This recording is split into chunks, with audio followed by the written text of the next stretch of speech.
Well, welcome to Sacred Authenticity. I'm Steph Furo. I'm here with Jo Ann Wenner, and I'm so excited to introduce her. But first, let me share with you a little bit about this show. If you're new to it, Sacred Authenticity is all about knowing yourself more deeply and being yourself more authentically, which is trickier than it sounds for many of us when we've lived our lives for other people first. And man, we can stay so busy. So how the hell do you even know how you are and what you need and what you want? So so we're here to explore that, and I'm so excited to have Jo Ann as a guest. Let me read an introduction for her here, and then we're going to get into a great conversation with some stories and some wisdom to share. So Jo Ann has an MS in Science and Technology Studies and an MA in Teaching. Her motto has always been that when confronted with any challenge, to begin within. She strengthens this muscle in her own life with a daily practice of self-Reiki and loving kindness meditation. Jo Ann left the corporate world almost 18 years ago to work with clients through compassionate conversations for a courageous life. Her greatest joy is in supporting clients to thrive through their life and career transitions and challenges. This path has had several iterations as a certified Reiki practitioner and teacher, birth doula, spiritual teacher, and certified holistic life coach. Next month, she also completes her certification as a grief recovery coach. Jo Ann is a single mom of 7 children spanning 3 decades and has always been a serious forest bather and traveler. Thank you so much for being here, Jo Ann. Oh, it's my pleasure, Steph. Thanks for having me. And you can Well, call I'm me Joe because that's kind of how we know each other. That's okay. yeah. Perfect. Well, uh, I'm so curious to start out here. Your own journey. I mean, we all come to this differently. We all come to how we know and care for ourselves differently. So I would love to hear, have you always had a strong sense of who you are, or has this been more of a discovery process for you? And what has that journey looked like for you? Oh, it's a great question, and I'll try to be succinct because it could go on and on and on. But ever since I was really young, I think I'm a fortunate person in that I I didn't really shut things down. I think all children come into the world still connected to the larger world, however you want to think about that. And I didn't really close that down. I remember distinctly this conversation I had with my parents where I would tell them about all these colored lights that danced around my room at night and played with me. And there was always something that, usually the explanation was we lived on a busy street, like the car headlights were just coming into the room. But I knew the difference because those were white lights that went around as the car drove past. And these were lights in the room that played with me. And so I don't know, I think they were like little angels. That's all I can, I don't know how else to describe it, but they were playful and they always made me feel loved. And then as I got a little older, I had the baby, whoever the next baby was, I'm one of 8, would come into my room. And when it was a baby in my room, they continued. But as they grew older and we had somebody come in to live with us at different periods, young people that helped my mom because she worked full time with my dad. And they always slept in the double bed with me. We just didn't have a lot of space. I don't know what that was like for them, but anyway, they were lovely people. I have great memories of these young women, but the lights stopped, and I Oh, didn't find them again in that way. But I did have different points of contact with this because I had a very serious illness when I was in my early 20s. I was in a hospital, guarded off from the rest because they couldn't figure out. They thought it was a contagious kind of thing. I suppose you could liken it to what COVID people experienced in the hospital. But I really thought I was going to die because all of my organs were were inflamed, and they couldn't figure out a way to stop the inflammation in the organs. And but one night I was just laying in bed and I was scared as heck and thinking, this is it, they can't figure this out, I'm done. And Mm. all of a sudden I had this deep calming just come over me, and this prayer from my childhood came: angels of God, my guardians dear, like to the guardian angel. And I hadn't thought of that prayer in years and years, and had really shut off that part of my life because I was involved in science and technology and things that are real, and you know and all of that, which I was really interested in and doing. um, but here this was again in my life when I needed it. And then I have had these experiences where, my car was driving down a road with full of kids, snowy night in Minnesota, going down a hill. A car comes careening toward us. They had lost control on a curve. It's just sliding down the center of the road, ditches on both sides. And I started, yelling for the angels. And I mean, I didn't even know where that came from. It just started like coming out of my mouth. And um, my voice was so strong. And all of a sudden, everything stopped, and we were on the other side of the car, and in the in our lane, in on the other side of the car. And I mean, it was just the craziest experience. Wow. Things like that have happened, and they continue to happen at different times. One more story is when I was in my early 30s, I was in the backyard of a house in New Jersey, and I had this very visceral sense that something was wrong with somebody I loved, like deeply wrong. And so I called somebody in Minnesota and I said, and they're at work and they're like, "Where are you? What are you talking about?" And I said, "You just have to go check on this person. Something's wrong." And they're like, "What are you talking about?" And I said, where are you? Are you here? And I said, "No, I'm not. I'm in New Jersey." And they're like, "What the heck, Joe? What are you doing?" And I said, "Just please go check." And so they did. And the person was in deep trouble and had to get to the hospital right away. And they were all alone at that moment. So I don't know. I think we all have this ability. I don't think I'm special. I just think that we can tap into it. We can keep ourselves open to it, and we can ask for it, because I think we have to be open. I think we have to be willing and accepting of it in Mhm. for it to find the channel, or I guess it's the permission to come in, because we can Yeah. block it out as well. I've done that for long periods of time. Yeah. And I was going to ask you how it is you think that you didn't shut all of that down, all of what you experienced as a child, because I think a lot of us do or have, especially when you go to tell your parents or your caretakers about those brightly colored lights and they correct you and tell you how it really is.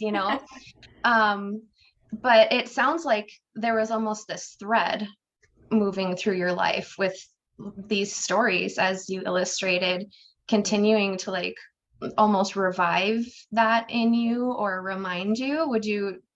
How does Absolutely. that land with you? Oh, that's absolutely true. And I have to just give credit to my mom. She always did believe in angels. I mean, so there was always that thread, even though there was always this explanation otherwise. But she absolutely was a very, she's alive and well, and very much a part of her life. I shut it down, I think, because I didn't want to be weird. Nobody else talked about these things except these beautiful spiritual teachers that actually came into my life from my mom. I lived in a big family, but my dad died recently. And in the stories that were told through by the people that came, and the stories shared with my other siblings, I wasn't really part of those stories with my dad. My memories of him were walking in the woods, which you said, how did I keep that alive? I've never stopped walking in the woods. Mm. I think woodlands and forests are like the ocean, like Lake Superior, which I call her my mother lake. There's something holy to me about them. There really is. They're sanctuaries of peace and unconditional love. And that's really where I go to feed that. And I, as I'm aging, I really have reflected more and more about these things, these important grounding, really like grounding sacred places of my life. And, they're all around us. I had this great conversation with what's his name now? Tom Hennon, a poet from Minnesota who wrote this beautiful book of poetry that became a New York bestseller. Um, but he had worked for the DNR, and he used to have to go out to all the wetlands of southern Minnesota, and he would write little bits of poetry on pieces of scrap paper, and he put them in his pocket. And a friend found them and sent them off to a publisher in New York. And anyway, this beautiful book of poetry. But I was talking to him, and as he got older, and his wife had passed away, he moved. His children insisted that he move into town instead of living where he was. And he thought that he would lose that connection with the earth. And that was so important to him and came through his poetry. But he told me that if he could find just a little patch of grass coming through a crack in the sidewalk, he could remember the earth. And Oh, and I thought, wow, yeah, just wow. Like it can be wherever we are is where it can be. With yeah. that imagination, it's even finding just a little window of sky above us to reconnect. That's really powerful because yeah, we don't all have immediate access to those magical woods or whatever piece of nature deeply resonates with us. But yeah, taking what you have or like the plant that you can grow within your home or whatever it is to connect with that and experience that deeper connection with earth. Mhm. So that's really where I feel it. So you have mentioned a couple of things already, these ways of connecting, but now, after this you know, this journey you've been on and the discoveries you've made about yourself, how do you stay connected when life is busy? And you mentioned that your dad passed away recently. That's a big deal. That's a huge life transition. So, when this real life stuff happens, um, and it's so easy for us to kind of lose ourselves in the busyness or in the illness or the loss or whatever it is that's coming into our life. How do you sustain this connection with yourself? How do you continue to come back to yourself um and get that clarity, I guess, of where to go from there or how to approach whatever it is you're facing? Yeah, that's a really good question. I think that, with my dad passing, one of the things that I never expected was that I would feel this vacuum of presence.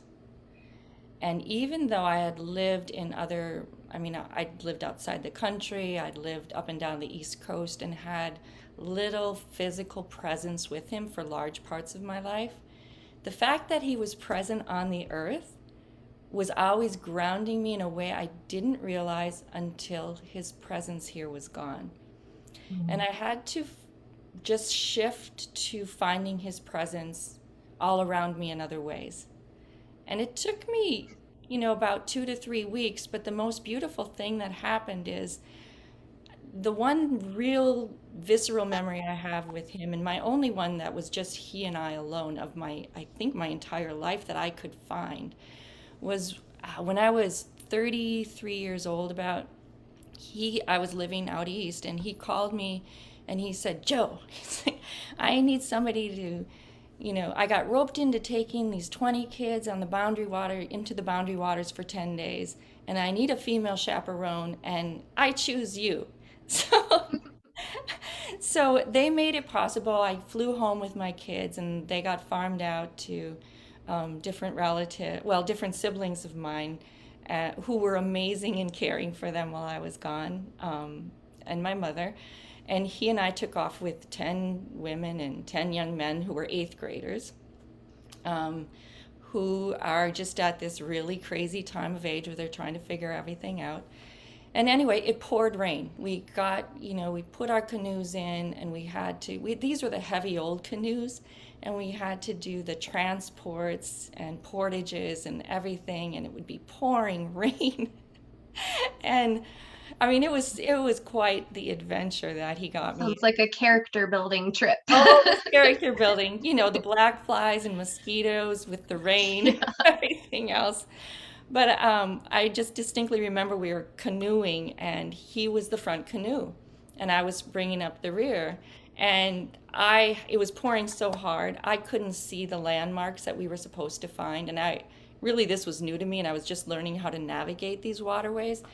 But he was there, and he was the guide, and I didn't worry about it. It was just like, well, I'll just follow him. He's like the North Star, follow the North Star. And so anyway, we found this portage for the night, and it was one of our last nights to get back, so we really didn't want to miss the landing at the end. Um, so we're driving back down from the Boundary Waters through Duluth. We stop in to dry off a little bit, have a cup of coffee, and my dad and I sat at a back booth and let the kids be alone. And I said to him, Dad, remember that time when we were, coming in the day before yesterday, and it was pouring rain, you couldn't see a thing. I said, I'm so glad that you were in that front canoe. I didn't worry, and I knew you'd find that portage. I knew you'd see it. And he just looked at me over the cup of coffee, and he just put it down. And he goes, Joe, I had no idea where the hell we were. It was like, he's like, what? You know? Great. But it's just a story of my complete and utter confidence in him. And actually, also a story about how, I don't know, he always made it. He always made it home, no matter what was going on in his life, which was a Mm. lot, a lot. I grew up in a funeral home ambulance service. He was on the fire department. He owned a business. My mom and he worked together. It was like this very busy household of life and death and accidents and emergencies and things like that, which I think also kept me grounded in the idea of a spiritual life and a presence. But it was just amazing. It was just amazing. And that's what was gone for a while. But I guess I started on this because every morning we'd wake up in the Boundary Waters and these loons would be calling. And the days for 2 weeks after he passed away, after he died, I was laying in bed down in the Twin Cities, far from loons, in an apartment with my window open. And for 2 weeks, there were loons calling in the morning. And I just thought, Dad, you're such a jokester. Like the first morning, I thought there are no loons in Eden Prairie. I'm not on a Oh, lake. So, and then I actually went on my phone and I checked to make sure that was the loon call. I thought I've heard loon calls my whole life, but this can't be. But yeah, yeah, but not here. not And here. wow. So. I'm really curious. You mentioned that you're going to be getting your certification soon as a grief recovery coach. Is this connected to the loss that you have experienced, or was this already in the works? It was already in the works. Mm. It was because a lot of the coaching that I do, I mean, grief isn't just about losing somebody through death, but it's losing a job. It's about losing a relationship. It's about your child going off to college. It's about losing your child to, depression or so many different things, that part of them that you want to have back so badly. There's so many ways we experience grief in our life that I just decided I work with people on this all the time, It's kind of part of my life. It's not kind of, it's a big part of my life. It always has been. I've had great teachers because I grew up in it, and I saw the beauty of the work that they did, both my mom and my dad. And I thought, I just want to get certified in this so I can tell people this is what I do. It's not, it's part of my business, but I can tell people, yeah, I'm actually deep into this. But yeah, it was probably, I don't know, a couple weeks after that he suddenly died. Wow. Have you, were you able to take something from that program and use it for yourself? Was there one thing that you were really grateful for that you, like this thread of knowledge or wisdom that you were able to call in from that? You'll have to ask me in 3 weeks because I'll be done with it. But I think, one of the big things really is I was really, it really made me think when I looked at the materials, and I read a lot of the materials in preparation for beginning. And, it really is about how we experience grief all the time, and we don't have a process to work through it. So Mhm. we shove it away, and it is like that. I mean, I don't know how you grew up, but the parents we grew up with, they had been through so much hardship. They'd lived through World War II, the Great Depression. I mean, so Vietnam, sending kids off, so much. And well, I'm a lot older than you, so but but still, our parents experienced a lot of things that were really filled with grief. And what most of us learned was put on a happy face. You have it better than other people, be grateful for what you have, put on a happy face, go out and help somebody else. I mean, that's actually a message we got. You're strong. Go help somebody else, So Ah, for me, I took that in as I'm fine. And so my sister and I have this joke going back and forth about I'm fine, I'm just fine. And it's kind of a thing in our family because there was this Disney movie that my mom took us to when we were young, and it was Uncle Remus Tales. And in one of them, it happens in Appalachia, and this father was a single father of all these kids, and he passed away. And the kids, there were, I don't know, a lot of kids. They knew they'd all be separated into foster homes if they found out that their dad had died. So they lived up on a mountain. So the social worker would come up once a month, or whoever it was, to find out how they were doing. And they had a busy kind of farm life. So the kids were always on the lookout. Somebody always had the front porch lookout. And so she would come and they'd say, "Oh, he's out working in the field. He won't be in for hours." And then, but her first question was always like, "How's Roy Luther?" And all the kids would say, "Oh, he's just fine. He's just fine." So it just became, how we would joke back and forth. And I think we all need that sense of levity, that laughter in our life, that some way to just break the stress. And yeah, that's great. Well, and that's also a good example, I think, of where it can be tricky to feel like you're authentically being yourself. If, for example, your family has a pattern of doing things one way, like we don't show our big feelings in this family, we're fine in this family, or whatever it is. There are so many things that we just get conditioned to, and then we discover this doesn't work for me. This actually isn't my path. So whatever it is, do you have an example of one of those places of tension for you where it was either facing someone else's expectation or judgment of how you should be or what you should do, or maybe even your own expectations or judgment of yourself. But yeah, can you share an example of where you've experienced that tension and why it was worth it to move through it and honor yourself? Yeah, I think I have a very visceral response to that, just because I was the head of HR for an international medical device company, and we were bought by another company. And there were two moments in that time when it came, and one was I'd been at an all-night meeting learning about this takeover. This team was coming in the morning, and we had to have an exit. I mean, we had to have a plan for letting go of basically all of our employees while keeping the operation up and running and transferring all the operations to their new North American headquarters, which was states away. And um, the morning, with like maybe 45 minutes of sleep, it was barely anything. Sitting in my car in front of the building, knowing I had to go in and deliver the news that we were, going to be closing and all of this. I mean, there were other members of the leadership team, but I knew that I would be tasked with a lot of it. And I just thought, these people are like family.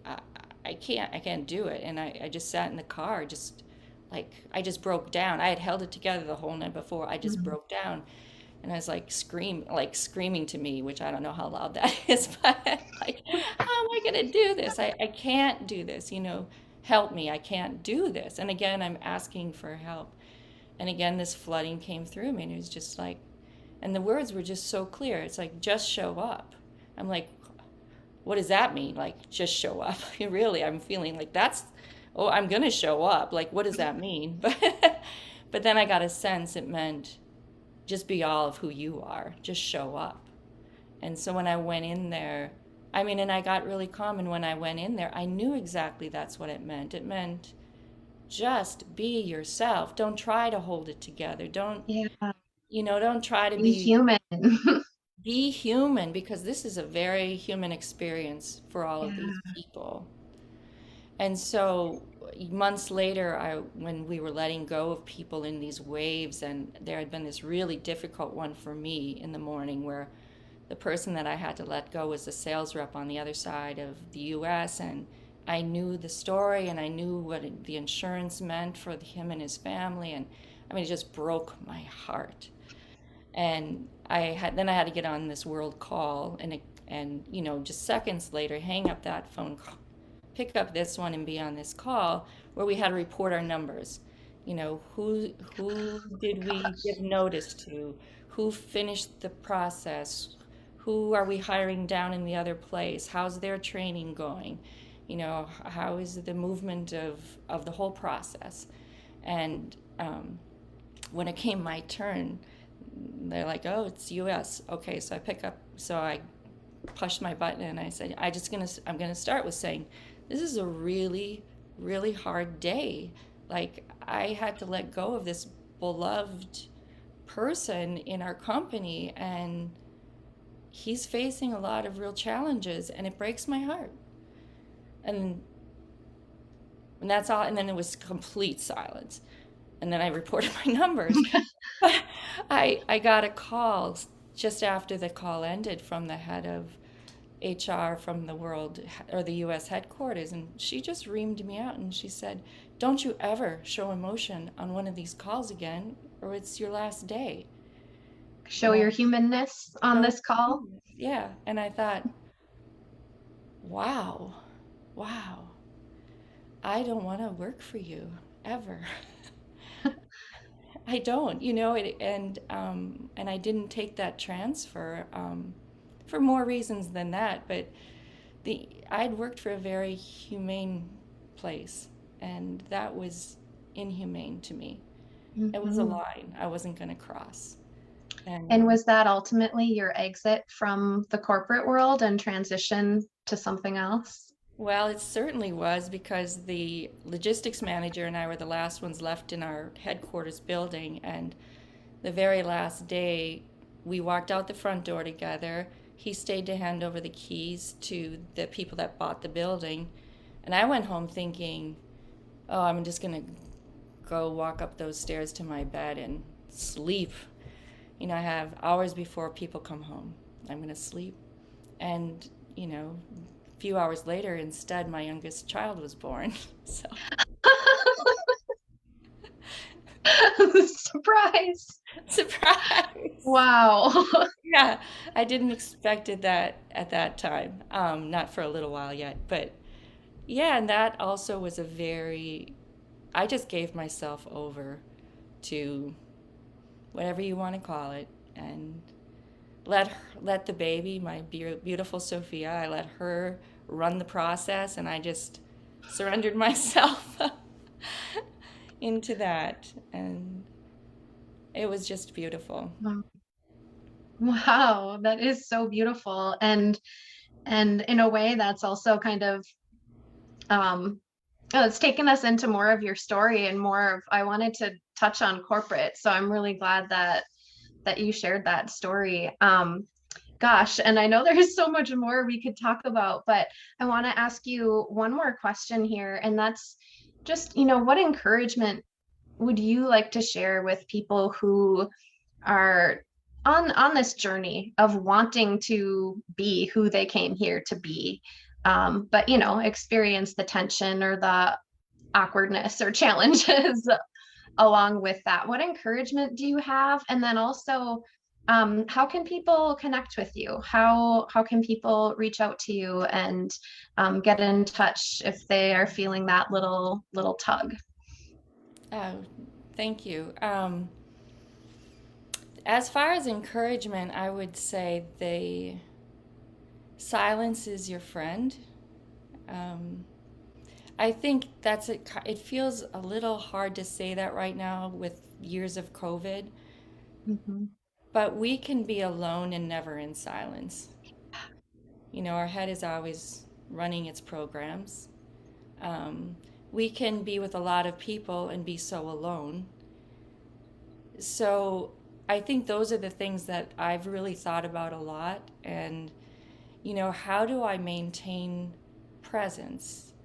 And it's a process. And I think what I have to tell people is the number one thing is to never believe this is a once and done. Like you're going to arrive and then it's done. That's not why we're here. And I'm not sure if it's the Dalai Lama or just an unknown thing, but I think it is. Um, that's who I'm going to give credit to right now. But I remember reading this quote was stop, um, when you stop questioning, your path or who you are, or when you stop trying to learn more and more about who you are and why you're here, then you're done. And I think some people never want to know.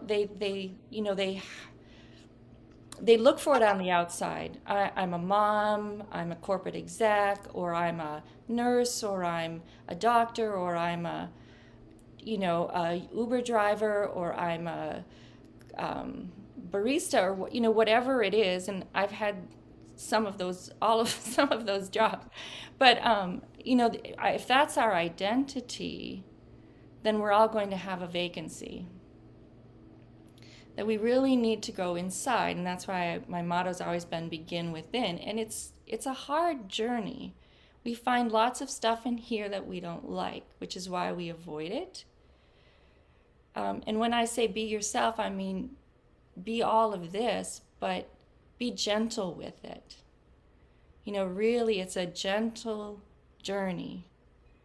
And I have had beautiful coaches and mentors in my life. It's very helpful to have somebody helping you walk through I think of it as like holding the candle ahead of you so you can at least see the little light. Sometimes the big sun comes shining through, you have these epiphanies, but often it's just a little flicker. And sometimes somebody else has to hold it for you because I know for me, when the cracks happen and the light comes in, it's beautiful, but it's hard to allow the cracking open. I love that part of the Leonard Cohen's song Anthem to, yeah, ring the bells that still can ring. There is a crack in everything. That's how the light gets in. Love And that. I think about that all the time. And to hear him sing it is, to me, I have it on autoplay on my phone sometimes. That's Just to awesome. remember that it's the cracks, and cracks are good. Cracks are good, you know. Well, you said, sometimes we need that person to hold that light or, that reflection for us. And you were absolutely that person for me. And one of the very important coaches and mentors in my life. And the gentleness with yourself, like the going within and the greeting it gently is one of the greatest gifts I've received from you, and in understanding that, but practicing that is really hard. And I don't know if you ever actually said this or if I just strung these words together in my own mind, um but I always come back to the only way out is through, and the way through is with love. Yeah, And it's like, um yeah, and to me that means like the only way out is through. That's through within you. Like you mhm, have to go there and be with this stuff and move through it, but the only way to move through it is with love, that love and compassion for right. yourself and what you're working with. Yes, and that's why I call my programs, I mean,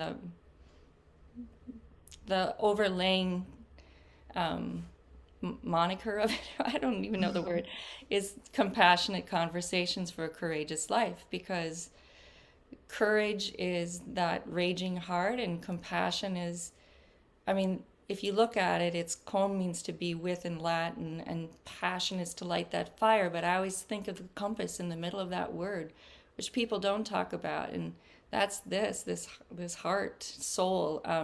I heart, and you know what I love about Eastern philosophy, because I do a lot of Eastern meditation practices, is that there's no separation. And I found out from Stan Rushworth, a Native American, a Native Indigenous elder. I love his works too. That also the Native peoples of this land also say heart mind. They always have, and that's what they Mhm. say in Eastern philosophy. There's no separation of heart and mind, and that's where the magic happens. You know, it really does, and it feels magical when it cracks open, that thing that you know that you held so closed. I've written blogs about this, like we've wrapped chains around it, we've put Yes. on it, you know, we're holding it tight. We don't want anyone else to know that we have this struggle, and there's parts of us that don't want to know it, and I'm still peeling the layers back of that, and Mhm. I know I will be for a lifetime. I mean, and we don't stop, right? We continue to get hurt. We're human, and we continue to not have the capacity at different times to deal with that hurt, so we just move it away. Sometimes we lock it away. Sometimes we just think, "Oh, I'll deal with that later. I don't have time right now." Or I have to, like you said at the beginning of this, I have to be the mom. I have to be, you know, I have to go to work. I have to do whatever it is. I don't have time right now to deal with that. But it'll come knocking, you know, it'll just knock, knock. I'm still here. And it's so counterintuitive because the cracking hurts. It It does. it can really hurt. But then there is another side. And on the other side of that is like an openness and a freedom, Hmm. a newness that you haven't experienced yet. But it's like uh trusting yourself or the universe or God enough to move through that and let it go, or to use the word you used earlier that I just find so powerful, surrender to it. Hmm. Hmm. Well, I know we could keep going, but We could. I want to let people know that I'm going to, in the comments for this video, you'll find some links on how you can connect with Jo Ann, as well as a link for a free meditation, a guided meditation from her. So please check that out. And yeah, take advantage of all that good stuff. Thank you again, Jo, for being here. It was so wonderful as always to Yes. Oh, thank you, Steph, and I look forward to the connections. Please, hit me up, and I'd love to get to know you. wonderful. Well, thank you so much, Jo, and thanks everyone for joining us, whether it's live or catching the replay. And we'll see you next week for another episode of Sacred Authenticity. Thank you, Steph. Thank Thank you, you. everyone. Bye-bye. Bye-bye.